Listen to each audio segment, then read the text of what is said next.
요한복음 1장 1절에서 14절까지의 말씀, 저와 여러분 한 절씩 교독하겠습니다. 태초에 말씀이 계시니라. 이 말씀이 하나님과 함께 계셨으니 이 말씀은 곧 하나님이시니라. 그가 태초에 하나님과 함께 계셨고 만물이 그로 말미암아 지은 바 되었으니 지은 것이 하나도 그가 없이는 된 것이 없느니라. 그 안에 생명이 있었으니 이 생명은 사람들의 빛이라. 빛이 어둠에 비추되 어둠이 깨닫지 못하더라. 하나님께로부터 보내심을 받은 사람이 있으니 그의 이름은 요한이라. 그가 증언하러 왔으니 곧 빛에 대하여 증언하고 모든 사람이 자기로 말미암아 믿게 하려 함이라. 그는 이 빛이 아니요 이 빛에 대하여 증언하러 온 자라. 참 빛 곧 세상에 와서 각 사람에게 비추는 빛이 있었나니 그가 세상에 계셨으며 세상은 그로 말미암아 지은 바 되었으되 세상이 그를 알지 못하였고 자기 땅에 오매 자기 백성이 영접하지 아니하였으나 영접하는 자 곧 그 이름을 믿는 자들에게는 하나님의 자녀가 되는 권세를 주셨으니 이는 혈통으로나 육정으로나 사람의 뜻으로 나지 아니하고 오직 하나님께로부터 난 자들이니라. 말씀이 육신이 되어 우리 가운데 거하심에 우리가 그의 영광을 보니 아버지의 독생자의 영광이요 은혜와 진리가 충만하더라. 아멘. 네, 성탄절 아침 많은 유혹들이 있었음에도 불구하고 주님의 나심을 기뻐하시는 자리에 나오신 여러분들을 진심으로 환영하고 축복합니다. 오늘 성탄절이니까 저 이렇게 성도님들 이렇게 인사합시다 하는 거 한 번도 해본 적이 없는데 있나요? 잘 기억이 나진 않지만 오늘은 한번 해야 될 것 같습니다. 그렇죠? 네, 우리 좀 뻘쭘하시면 저만 바라보시고 괜찮으시면 옆에도 이렇게 돌아보시며 우리 메리 크리스마스 인사하겠습니다. 메리 크리스마스. 메리 크리스마스. 네, 오늘 성가대가 알록달록한 게 그 알사탕 같아서 보기 좋습니다. 네, 메리 크리스마스.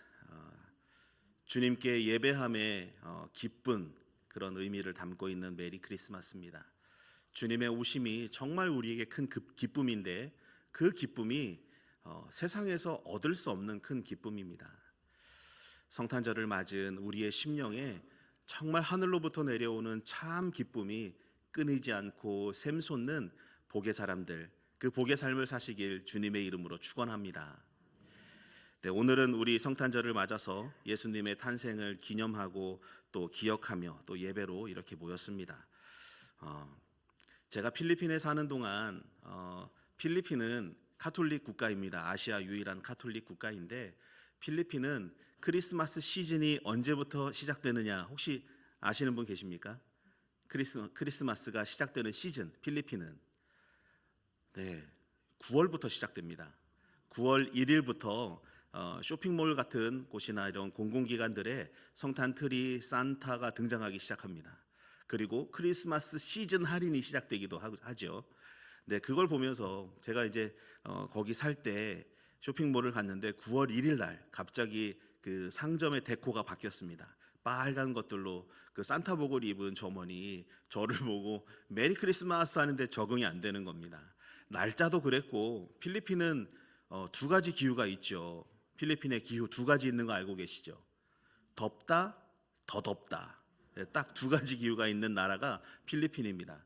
네, 비가 많이 오고 해가 뜨거운 나라. 그런데 그곳에서 제가 살아왔던 환경과 완전히 다른 곳에서 9월 1일부터 메리 크리스마스 하니까 되게 이질감이 좀 들었던 것 같습니다. 느낌도 안 나고 추운 것도 없는데 추운 공기를 들이마시지도 않았는데 메리 크리스마스 하니까 곰팡이 냄새밖에 나지 않는 필리핀에서 맞았던 크리스마스가 참 인상 깊었던 것 같습니다. 9월 1일부터 메리 크리스마스 인사하고 상점의 데코가 다 바뀌고 사람들이 성탄절을 기대하고 돈을 열심히 모아서 성탄절날 그 돈을 또 한 번에 다 써버립니다. 파티를 하고 폭죽을 사고 폭죽을 터뜨려야 큰 소리로 터뜨리고 많이 터뜨려야 복을 얻는다 생각하는 사람들의 그 삶을 좀 보았습니다. 세상은 이렇죠. 거리마다 반짝이고 있는, 앞다투어서 데코를 하고 또 성탄목과 또 성탄 성가가 계속해서 울려 퍼집니다. 그런데 사람들은 그 성탄목의 참 의미에 대해서 알고나 있을까?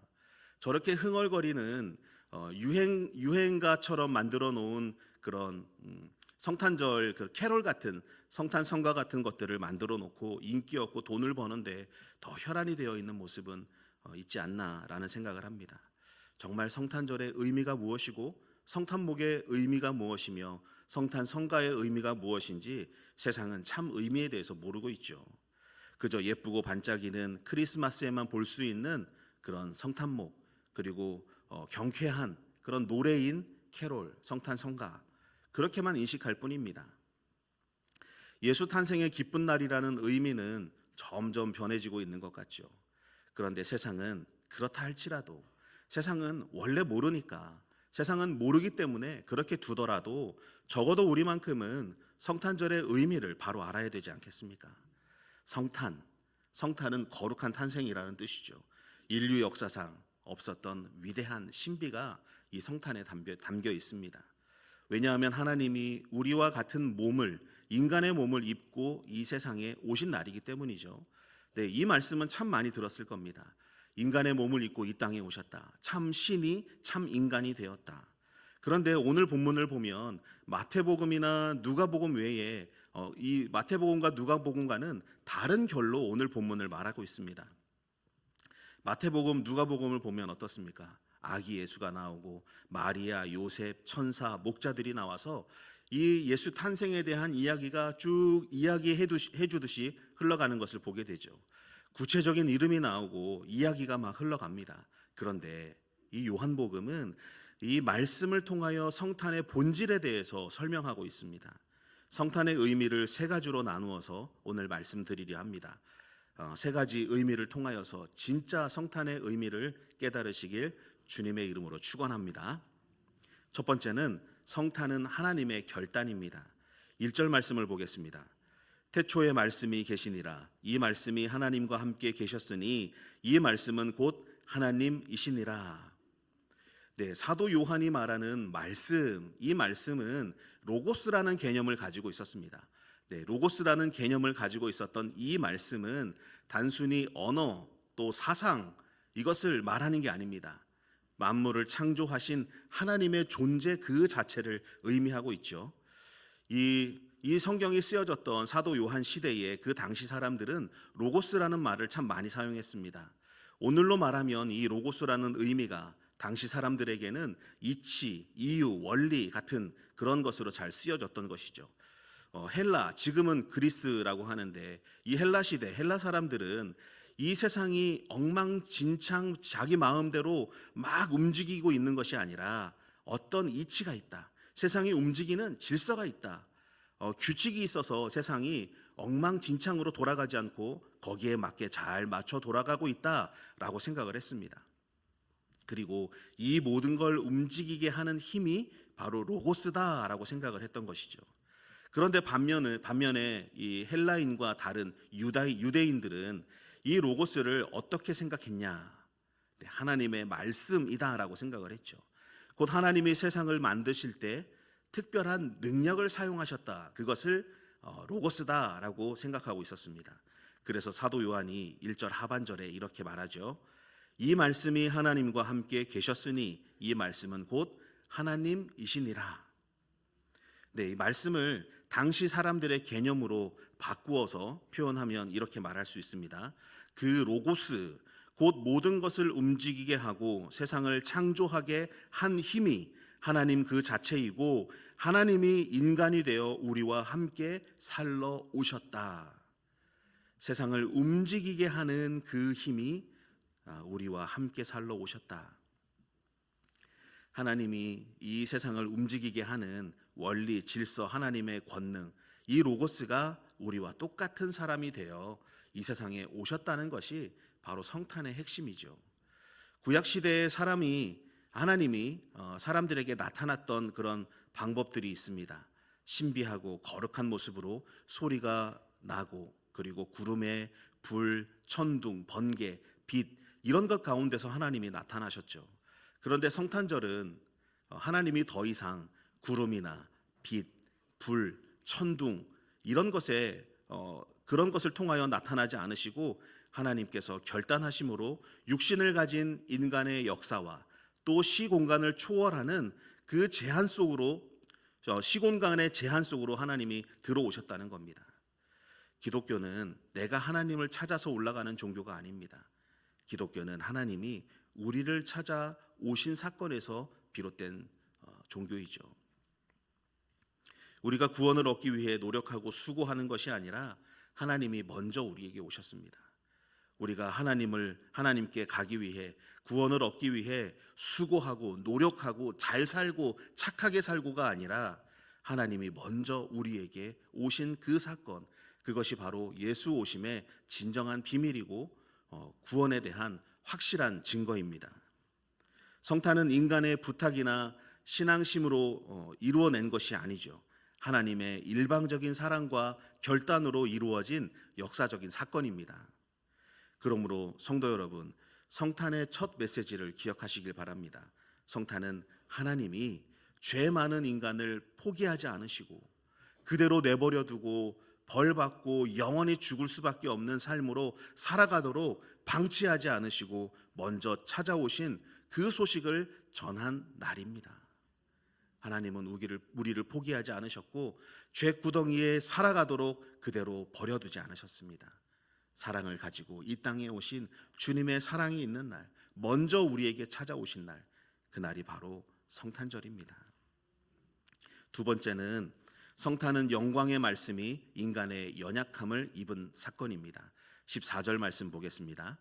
14절 말씀 함께 읽겠습니다. 말씀이 육신이 되어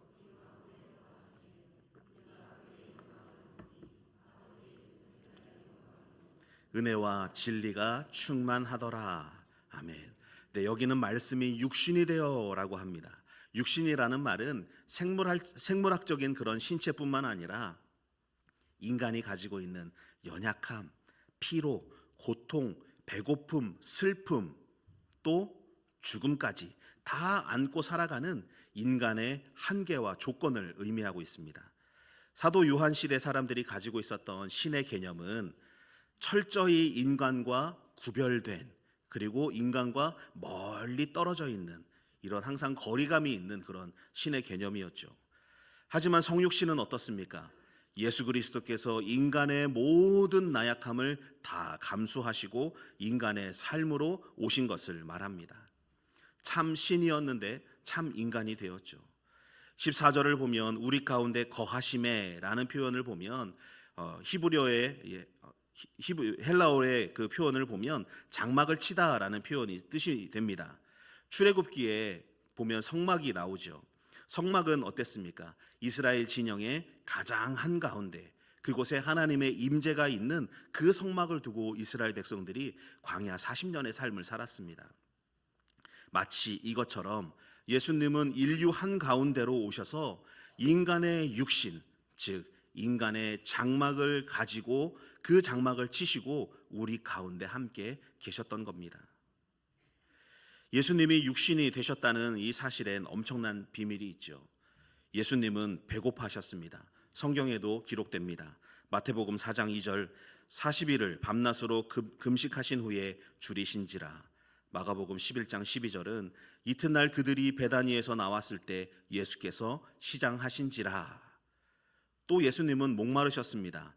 요한복음 19장 28절 그 후에 예수께서 모든 일이 이미 이루어진 줄 아시고 성경을 응하게 하려 하사 이르시되 내가 목마르다.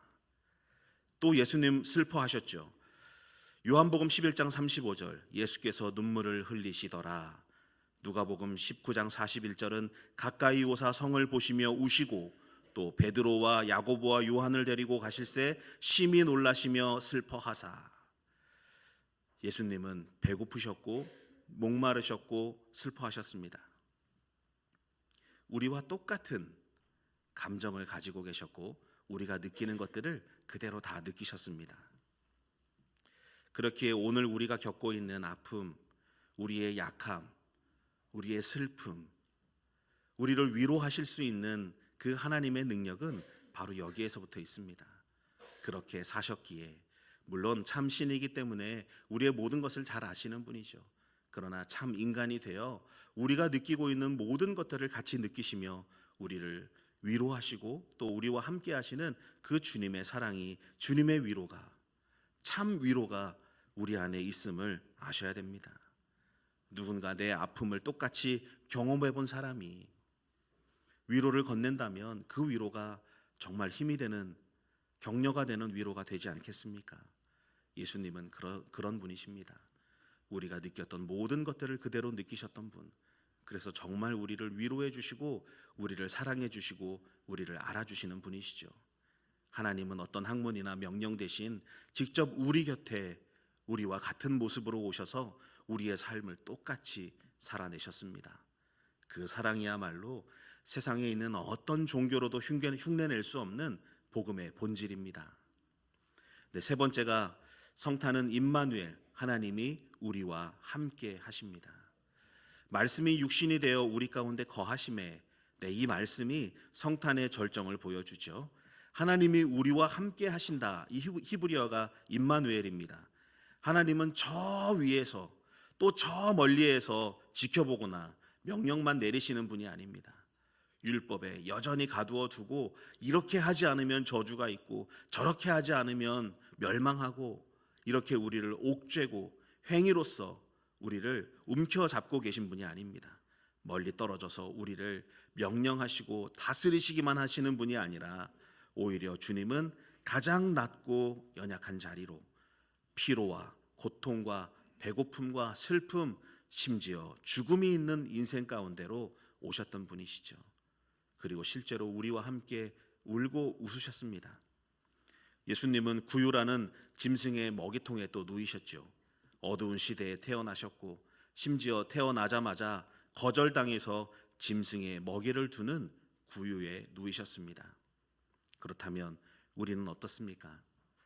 세상의 소금과 빛인 우리 교회는, 거룩한 부름을 받은 거룩한 무리인 우리 성도는, 우리의 신앙은 세상 사람들이 실제 삶 가운데서 마치 성육신하신 예수님의 모습을 닮아 그들 가운데 들어가 있습니까?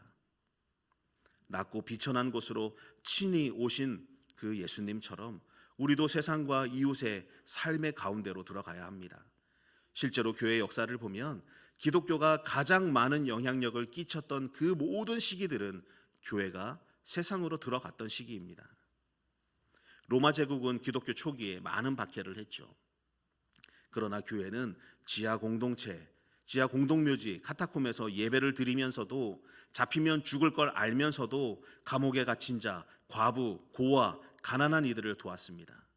사회의 가장 소외된 자들에게 하나님이 베푸신 그 사랑을 실천하며 살았던 것이죠. 3세기 로마의 대역병이 돌았습니다. 모든 사람들은 병든 사람들을 버려두고 다 도망가고 떠났습니다. 그때 그리스도인들은 끝까지 남아 그 병든 사람들을 돌봤고 그들의 목숨까지 내놓은 헌신을 본 비그리스도인들은 큰 충격을 얻게 되었다고 합니다.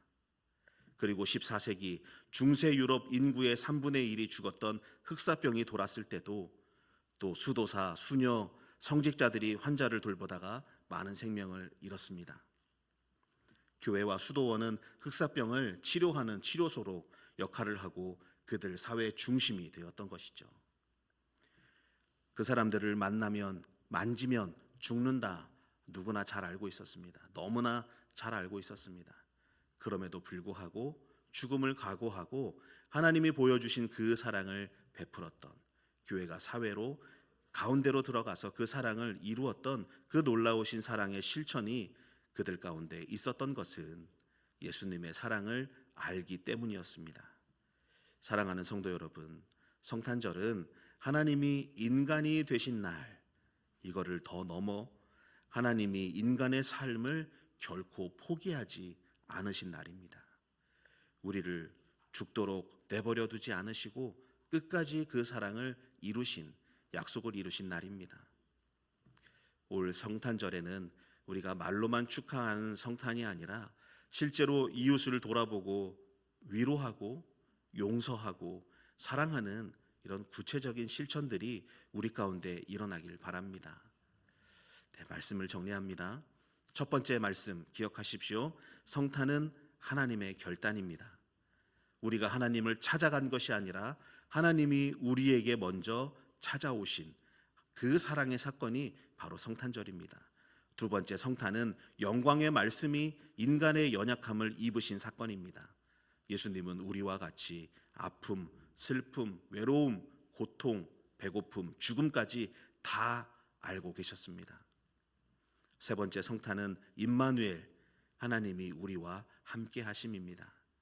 가장 낮은 곳으로 연약한 자리로 오신 예수님, 지금도 우리와 함께 하시는 임마누엘, 내가 너희와 함께 하겠다.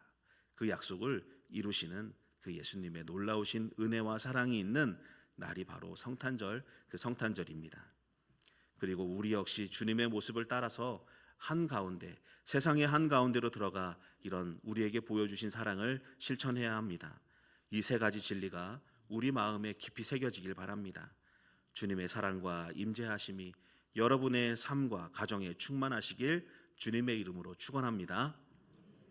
기도하겠습니다.